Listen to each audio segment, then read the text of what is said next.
इस वक्त की बड़ी और अहम खबर, कांग्रेस नेता नरेश शर्मा ने पार्टी को अलविदा कह दिया है। नरेश शर्मा आज इनेलो में शामिल हुए हैं। यह बड़ी खबर, कांग्रेस के लिए बड़ा झटका। बादली से 2 बार विधायक रह चुके हैं नरेश शर्मा। अभय चौटाला की मौजूदगी में इनेलो में शामिल हुए हैं नरेश शर्मा। कांग्रेस के लिए बड़ा झटका है।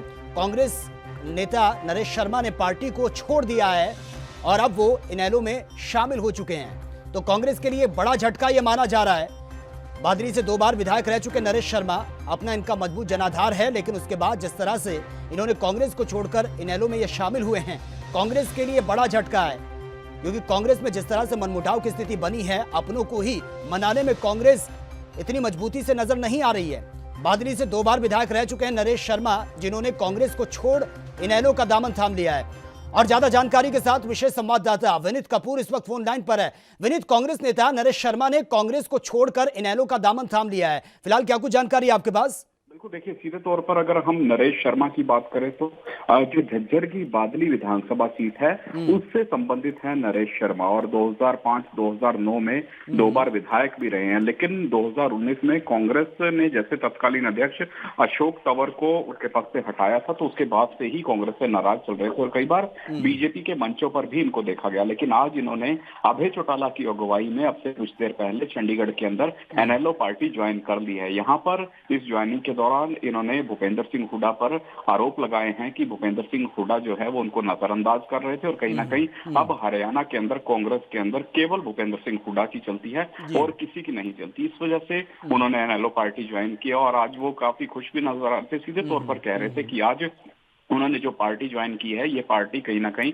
किसानों की, गरीब की, कमेरे वर्ग की बात करती है। तो ऐसे में इस पार्टी में शामिल होकर उनको काफी अच्छा अनुभव फील हो रहा है। जी बिल्कुल विनीत, लेकिन कांग्रेस के लिहाज से देखा जाए तो ये बहुत बड़ा झटका है, क्योंकि नरेश शर्मा का अपना मजबूत जनाधार है और ऐसे वक्त में वो कांग्रेस छोड़कर इनेलो में शामिल हो जाते हैं। लंबे समय से नाराज चल रहे थे, उनको अब तक नहीं मनाने में कामयाब हो पाई कांग्रेस, और एक बड़ा झटका है कांग्रेस के लिए आने वाले चुनाव के लिए। बिल्कुल, देखिए सीधे तौर पर अगर हम बात करें तो जिस तरह से अगर हम नरेश शर्मा की बात करें तो जब अशोक तंवर को पार्टी से निकाला गया था, तभी से नरेश शर्मा जो है वो कहीं ना कहीं नाराज चलते नजर आ रहे थे, क्योंकि उनको अशोक तंवर गुट का एक एक्टिव मेंबर माना जाता था। लेकिन जब अशोक तंवर पार्टी से गए और उसके बाद राजनीति से भी कहीं ना कहीं अशोक तंवर जो हैं वो एक साइड होते नजर आ रहे हैं, क्योंकि अभी तक ये नहीं पता कि अशोक तंवर किस पार्टी को ज्वाइन करेंगे। तो उसके बाद नरेश शर्मा लगातार बीजेपी के संपर्क में भी रहे, कई बीजेपी की रैलियों में, मंचों पर भी वो नजर आए। लेकिन जब बीजेपी की तरफ से भी उनको ज्यादा रिस्पॉन्स नहीं मिला, तो आज उन्होंने एनएलओ पार्टी में ज्वाइनिंग की है और कहीं ना कहीं